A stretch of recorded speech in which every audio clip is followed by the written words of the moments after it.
Tandaan ninyo, wag na wag ninyong sasayangin yung pagmamahal na pinaparamdam sa inyo ng asawa nyo. Alam nyo kung bakit? Dahil yung asawa ninyo, kahit pagbalik-balik tirin mo man ang mundo, siya pa rin yung taong naagapay sa buhay mo.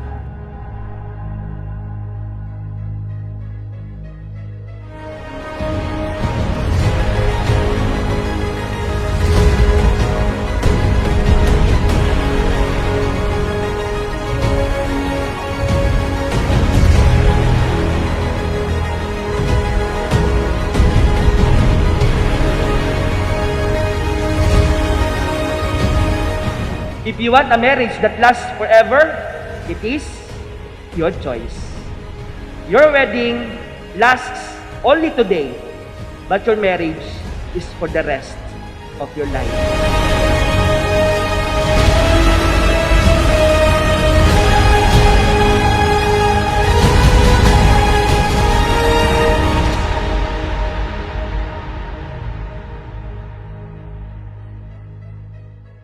Siguro yung sikreto yung nasa kanya kasi siya yung nagtsatsaga talaga sa ugali ko kasi kilala ko din naman yung ugali ko. Yung talagang maganda. Kaya hanga din ako dyan. Ayun.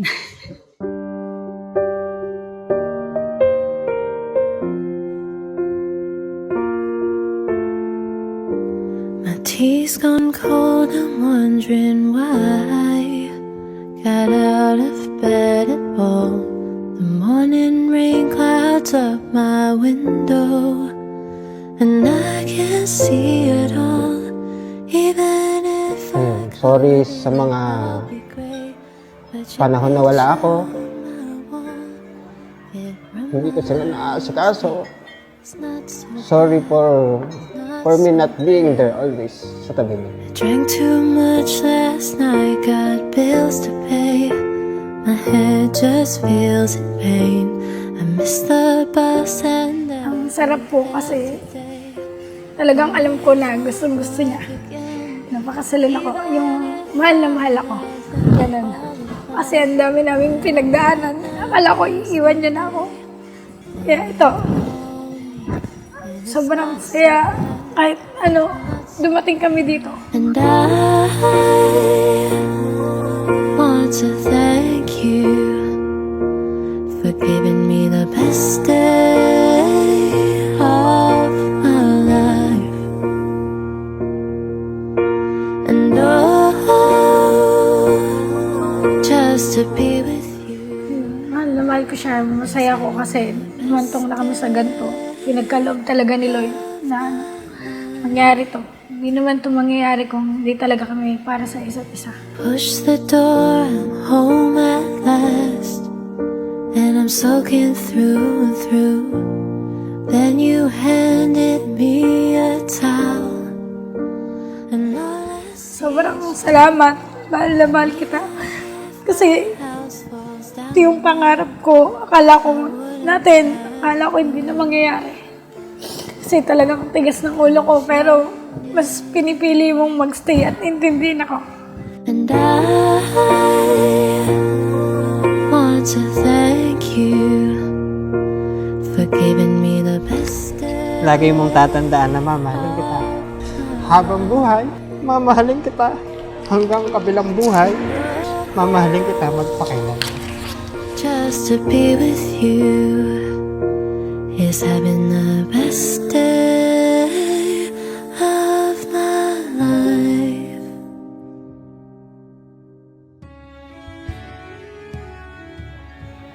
Bali, ito ay nung New Year lang.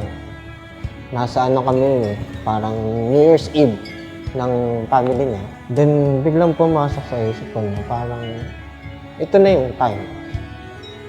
Tinignan ko kung kaya naman. Sa awan ng Diyos, ito kami. Nakaipon ng konti.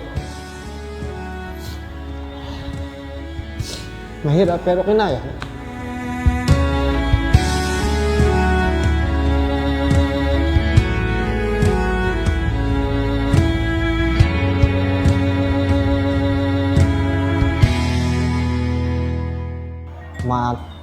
Mataray kasi yan. So, dati, parang, happy-go-lucky, gano'n. Nung naging kami, siyempre, madami ng bawal. So, hindi ko kaya. Talo ako. So, ayun din yung nagustuhan ko sa kanya. Kahit nakakontrol na ako. Ang tanging naisin ay maranasan. Naglalakad ka ba? Oo. Halos sa 1 hour din yun. Simula work hanggang bahay. Masasayang din yung pamasahe. Alam mo naman tayo mga Pinoy, hanggang makakatipid, kaya. Hindi naman nakakapagod. Nandyan sila eh. Sila yung parang lakas ko.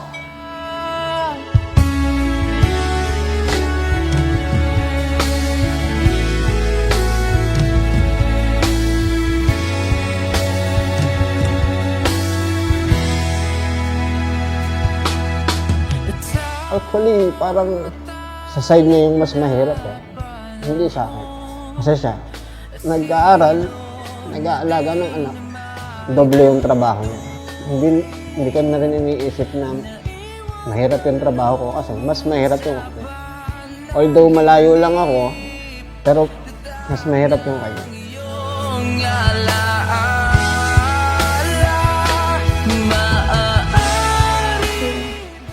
Pinakita mo pa din, kahit hirap na hirap ka na. Kahit galing ka sa work, naglalakad ka, makaipon lang. Basta, na-appreciate ko lahat yun, yung ginagawa mo. Kahit di ko napapakita sa'yo. Kahit ako pa yung galit, pero sobrang salamat talaga. Mahal na mahal kita. gunit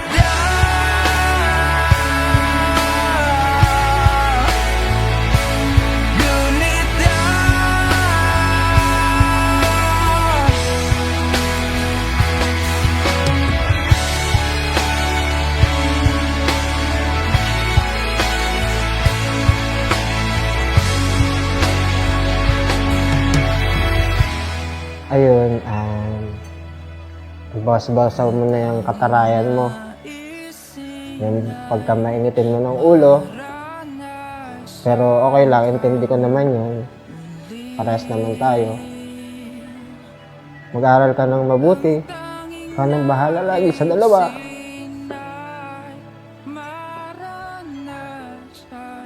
Basta, alam mo na yun. Mahal na mahal kita. maaari bang hawakan at pansamantala? Sobrang salamat. Mahal na mahal kita. Kasi ito yung pangarap ko. Akala ko hindi na mangyayari. Kasi talagang tigas ng ulo ko. Pero mas pinipili mong magstay at intindihin ako. Maaari bang hawakan at pansamantala?